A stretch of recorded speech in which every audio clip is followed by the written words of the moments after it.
Hello, hi, good morning. We are back with another YouTube short. So YouTube, I decided to make a video about what it is that I do every day in Palia to jumpstart my day for productivity and to generate profits. But before we get into that, my name is Tech. They call me Tech, they call me Tati, they call me T. But most of my girls call me Princess Pixel Stream, as you guys know me on the YouTube, and I just wanted to take the time to share with you how it is that I set myself up every single day.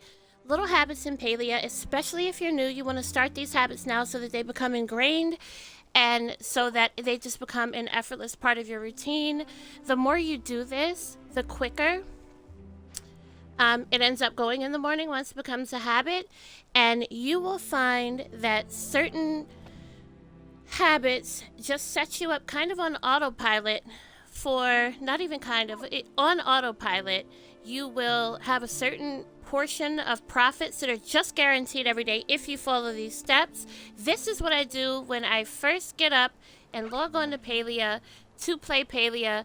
This is the daily kind of routine that I follow to ensure that my farm is running smoothly and to ensure that profits, a certain profit margin is maintained. So let's check it out. The first thing I do is I come right to where I have my plots of soil. This is a mess. You see all the weeds? And I make sure we get this tended first and foremost. It doesn't matter what time of day it is on the server. When you phase into the server and log in and start playing, this is the very first thing you should always do. Make sure it's done. Water anything that needs to be watered. Keep all of your plots of soil very close together. I've seen some farms where people just spread stuff out, and it makes it harder to come through and just quickly tend to this entire plot. Keep all of your soil tiles together, close together, so that this is a quick and easy process. I like to get a little aerial view here, but we're gonna, all these weeds here around this tree, we're gonna wanna get these up quickly. Just run through, spam A on your Xbox, or you know what to spam if you're on PC, but just make sure you get those weeds up.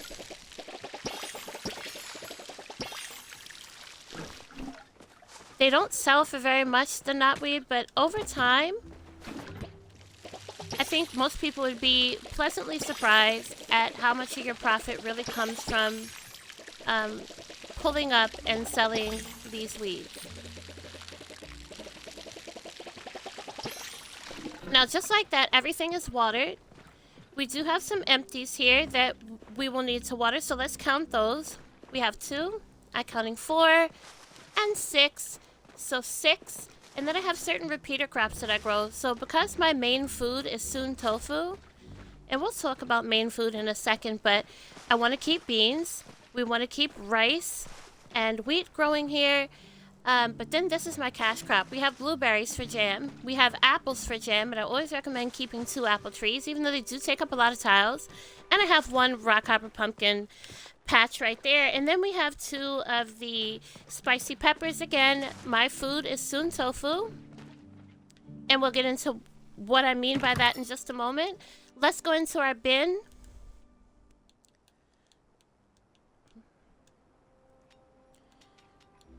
We're gonna grab some fertilizer. And if you don't have fertilizer to grab, that's okay. You would just skip this part. I know when you're newer to Palia, fertilizer is a very precious thing, and not everybody has it, but I do have it. I make it a priority to keep it. And we actually sell it from time to time because we have tons and tons of it. Let's just see what else.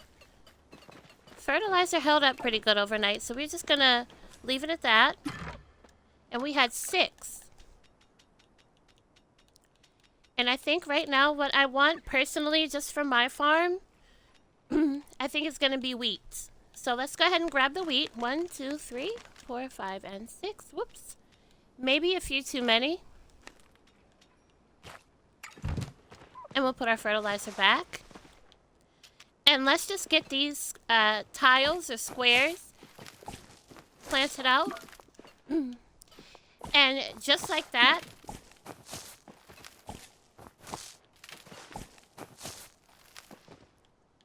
within just 3 or 4 minutes, our garden is done for the day. Doesn't take long, it doesn't take much of your time, but it's very important because this is going to set us up for success the rest of the day. We now do not have to worry about this plant for the rest of the day. We can go through the rest of our profit grind and not even have to think a second thought about whether or not something needs tending back on the farm. I find a good practice is to get this out of the way and early so that we don't have anything to worry about.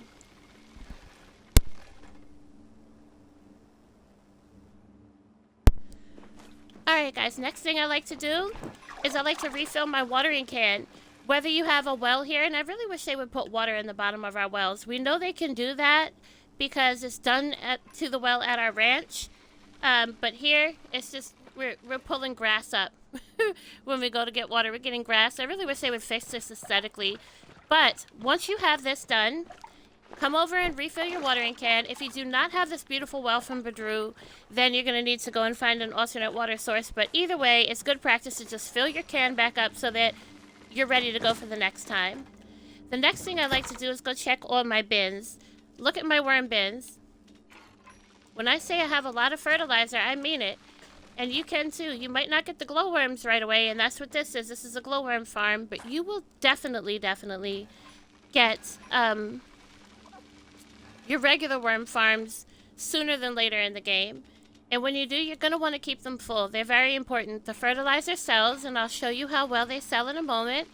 And they take quite a long time because I go on schmoll hunts for plushie runs for my community. I have tons of staircase mushrooms. So we'll get that hopper back up to 30. And I also have a ton of floatfish mushroom. A little bit of schmoll hunting. Go out every day and, you know, farm for something. Little ogupu hunting. Any of that can translate into you getting these mushrooms because we're going to make sure we forage everything. Whoops. We're going to make sure that we forage everything that we encounter while out in the Elderwood. We don't pass mining veins by without making sure that we grab some, you know, some opportunistic Palium or whitestone. We just make sure that as we encounter things out and about, I'll take one of these worms too. I like to only leave 2 completed jobs in the machine. Note last time we had Elderwood orchids. That's okay. I think we're getting low on those for right now. It looks like we have 10 star quality. So it's best to just take those out. And fill the hopper up with something that will allow the hopper to stay full most of the day. So boom, 30. Now let's come over to the seed maker. Okay, we have 6 blueberry seeds, 8 rock hopper seeds. This hopper is full, or this contraption is full. Hopper has 27 tomato in it. Star quality, and I think we'll let that be what it is. I think that's perfect. I don't want to add to it because that would be too many. But look at how long these jobs take to complete. 29 minutes and 40 seconds, so approximately every 30 minutes, you're going to see 2 seeds be produced out of that stack. So 2 will deduce out of that stack accordingly. What I think is really great about the seed maker, it doesn't feel great when you really need the seeds, but after you get into a good rhythm and your resources start to stockpile a little bit, it's good that this takes about 30 minutes per run because it allows you to be able to calculate how much time you have. So if we have a half an hour for each 2 seeds to produce, you just divide the number of tomatoes in the hopper by how many seeds, and then from there you know how many minutes approximately you have before this runs out and needs to be replenished. You can set a timer. You can just rely on yourself to remember and come back. but you get a good grace period with these. You can set and forget these, and with the worm bins, it's a little bit more. Let me back out of that sub menu. You see this? Approximately 50 minutes. We're a little ways into the timer, but these take, give or take, about an hour to produce a stack of anything in the glowworm farm. So once you fill these, you really can go all day. I don't really know which seeds, aside from tomato, I want to invest in at the moment, so I think I'll just let these... Actually, you know what? I do know. Let's get 30, which are the max stacks for each of these hoppers. Let's get 30 of those in there. And as you can see, that starts off at 41 minutes. Preserve bins, very important. Collect your produce. Figure out what, if anything, you might want to throw back in the hopper. I like to keep apples and surplus blueberries in there on repeat. 24 there. Canned beans don't typically do great. And I know we only have 6 of these pumpkin, but remember what I said. Look how long this is going to take to produce 1 can of jarred produce. It's going to take over 30 minutes. So times 5, we have several hours before we need to worry about replenishing this. And our crops in the field will come due in that time, so we'll be able to replenish it. We just have to remember that that's, you know, working and it only has 5 in it, and that this one only has 6 in it, and we'll just come back accordingly. But that's, we've got 6 hours on this one. More than enough time. Let's run over here. Hop the fence.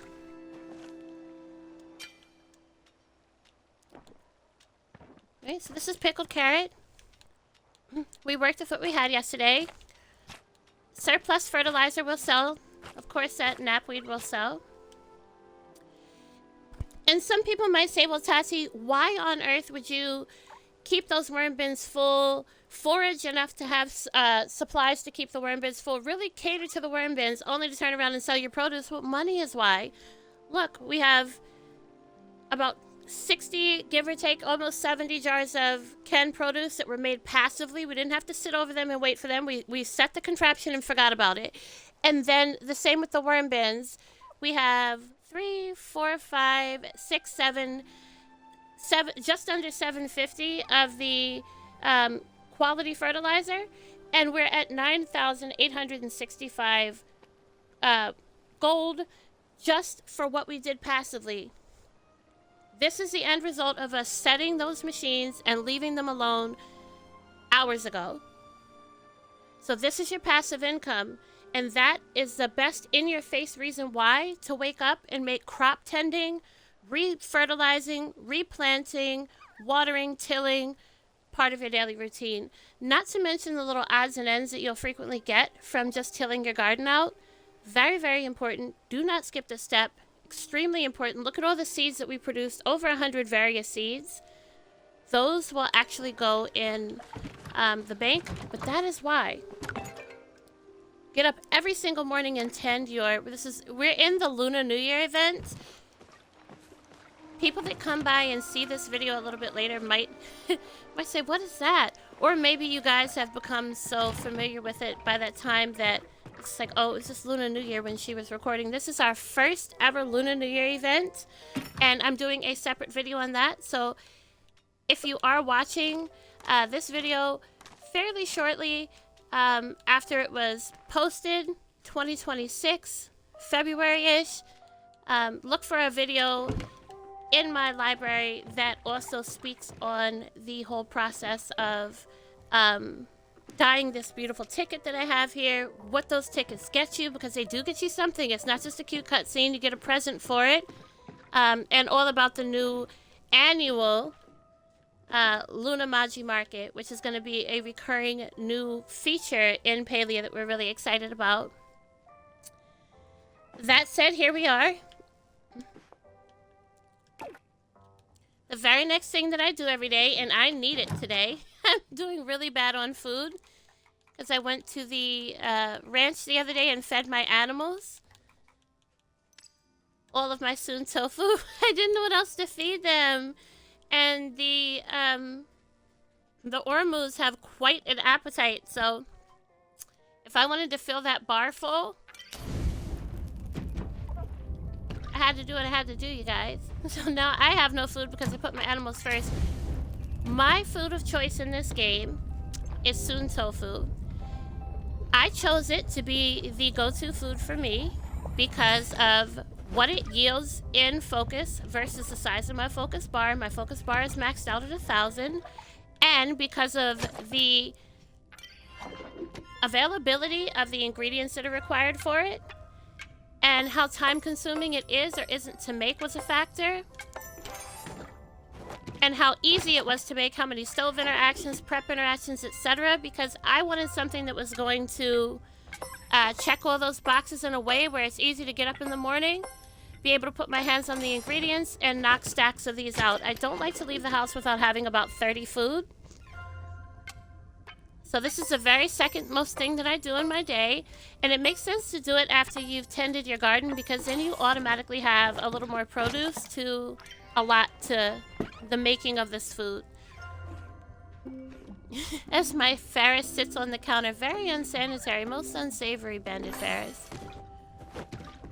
But see, a few simple interactions. It's gonna be garlic, onion, pepper, and we mush some beans. We throw it all in this pot. Separate stove interaction. You need 2 stoves to make this recipe, which is not very tedious. Stove is very inexpensive and easy to make. A person should reasonably expect to be able to make that early in the game. We'll collect that. We'll start a new batch. It gets easier as we go. I make sure that I toggle on star quality ingredients, but let's say one day you don't have star quality ingredients and you have to make this dish without. What I have found about Soon Tofu, and this is another reason this is my go-to dish, as long as you're really fast, and accurate when you're making this recipe, most of the time it will let you cheat and get star quality anyway.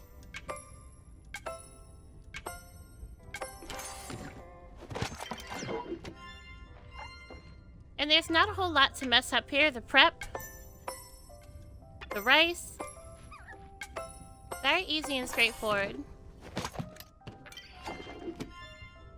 Now, the garlic you do have to forage for. You can't grow it. So it does require a forageable. But it's not insanely difficult to find. You can find it running around Kilima. If you run around Kilima like I do at least once or twice a day for the sake of making bug bombs for bug hunting, and you go out to get your bug catching bomb materials down by the Whispering Banks, you will encounter naturally a lot of garlic. If you do bloom, you'll encounter it up by the Dragon Shrine. And if ever in a bind and you just need to make those food stacks, it's relatively cheap right at Zeki's store for people that are, you know, a little bit newer and maybe aren't out and foraging as much. Let's check. It should be 6. Yep. Let's just go in here really quickly. Grab and sort. I'm very meticulous. I have a way that I like everything to sit in the inventory. I like to be able to see that from that first bar. Let's go ahead and cook some more. It's going to give me the warning because I didn't toggle. Oh, what is it that I don't have? Onion. Yikes, seriously? Okay, so typically, for the sake of this video, we're not going to be able to do it, but typically I do not leave until that Soon Tofu number says 30. But for the sake of time and for the sake of the video, because we don't have onions, we won't run back and forth. I'll show you what the next thing is that I do in my day. 9:07 p.m., so 3 a.m. that garden will need to be tended again. The very next thing, see here, I'm about to run out for the last part. The next thing that I do is I come over to my workshop area, and all of us after a while have one. I make sure I'm repaired from all of the gardening that I've done. It's good practice to just intervally repair. And I just make sure that these machines are full. Clear the completed jobs bin out. Right now, I'm so good at smelting as I get things that I really don't have a lot that I can put in the smelter. But this is how you take your morning inventory. If you don't have a lot to smelt out, then that's an area of focus when you go out and forage for the day. So we've got 1 silver bar going, and at least the contraption is getting some use. We're doing something with it. We'll clear this out. We'll leave that 7 white stone there because that's not too bad. I bug catch a lot, trying to get plushies for the community. I bug catch, and I mean a lot. So I always have a lot of silk. So we're just going to make sure that goes in. With the sawmill, same thing as the smelter. Unless I have something that I'm actively, immediately working on, there's not too much opportunity to just have planks and wood laying around. They take up a lot of space in storage. And even me having 14K storage, space can get taken up pretty fast. No real stone to feed the hopper for the glassmaker. So we're deficient in stone. We need to get ourselves some more stone, and we need to find ourselves some more ore to smelt. That won't be a problem when we go out, but we want to keep these machines fed and going. The other thing that I would do, but you can see I'm already over 1,000 down at the bottom. This is when I would come here. I would make repair kits. I would then check my inventory and make sure that I have sufficient arrows and bug bombs, worms and glowworms to go about my day. And then once that's all checked off, and it is, check, we're done, we will come out of our little workshop area and go where I was in a rush to go just moments ago. The final thing that I do in Palia every single day, just as part of my routine to keep things going and to remain productive and on task in game. Whenever this game loads, we're going to go to the what I like to refer to as you know, the town square, even though it's not square. We're going to go up to the board, which was just newly introduced. I think they kind of took a nod from Stardew here, and I love that they did this. This is very convenient. It's also a very convenient way to get the weeklies, and I love that you don't have to speak to the NPCs anymore or individually to know what it is that they want. You can just kind of get your gifts together and step to them and not, you know, have to find them, talk to them, go find your gifts, and then come back and talk to them again. So that would be right here, where you can see what all of your buddies in Palia want just at a glance. Very helpful. The other thing I like to do is I like to take mental inventory, because remember, we're about to go forage for the day. Golden salmon from metalheads, that gets caught right here in Kilima. And then 5 of any mushroom, which you could easily do right here in Kilima. I don't want to re-roll these. These are amazing. They're perfect. So we'll go out and work on these. So right now, I am amassing a mental list. We need a golden salmon, 5 of any mushroom. We need to be on the lookout for mining nodes, because we need stone and ore from any veins that we encounter. So we should have a lot of copper when we're done, because between the mushrooms and the salmon, that's all doable right here in Kilima.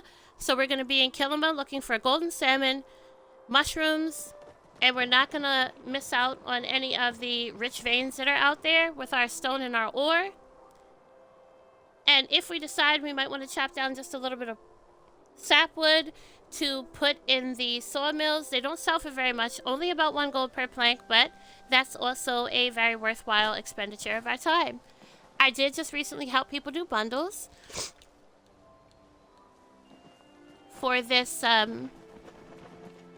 quest of Zenyatta's, this event, this bundle event of Kenyatta's rather, where she walks us through helping the villagers repair their stalls, because this beautiful new animal, the Riffrock, or not the Riffrock, sorry, the Rolly, that they've introduced to the game, spoiler alert, is responsible for wreaking some havoc at the festival. And then at the end of the whole thing, you actually get a voucher to add a Rolly to your ranch, which is pretty cool. Some of these were a pain, namely this one with the dragon fireworks, which were very expensive, and then having to get back out there to the statue garden and get that thundering eel. But look out for a separate video that shows you how to complete all these. I hate doing those on YouTube though, because I feel like they don't have a lot of longevity. The video is going to sit there long after this event is done, so I was a little hesitant to do that video, but I will be doing that video later today, just for anybody that's still trying to finish up that needs it for reference. So that is it for now. That is all. I just wanted to show you guys what my daily routine looks like. If you stick to this routine, I think you'll see that your income takes a surprising uptick. Right now I'm at 749, just shy of 750,000 gold. I get a little nervous in game when my currency falls below 850. I like to stay at the higher end, closer to the gold cap, which in Palia right now is 999,999 gold, just shy, one shy of a million gold is the most money that they'll allow you to carry before your currency tally up there turns red and you're not able to reap any benefit from the salesman or have any more money until you spend that down.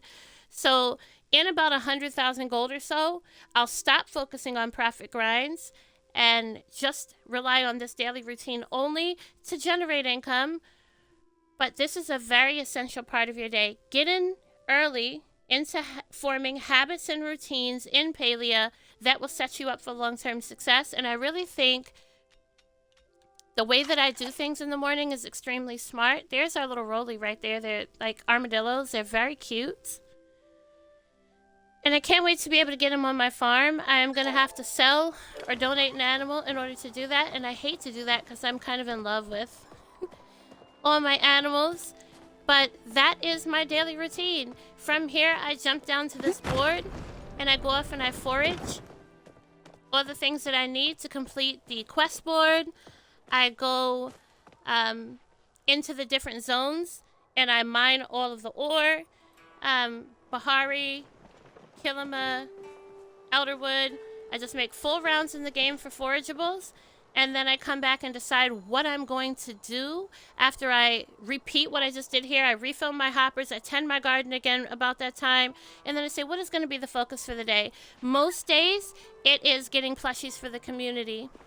And before I go, let me show you a little about that. Let's go back home real quick.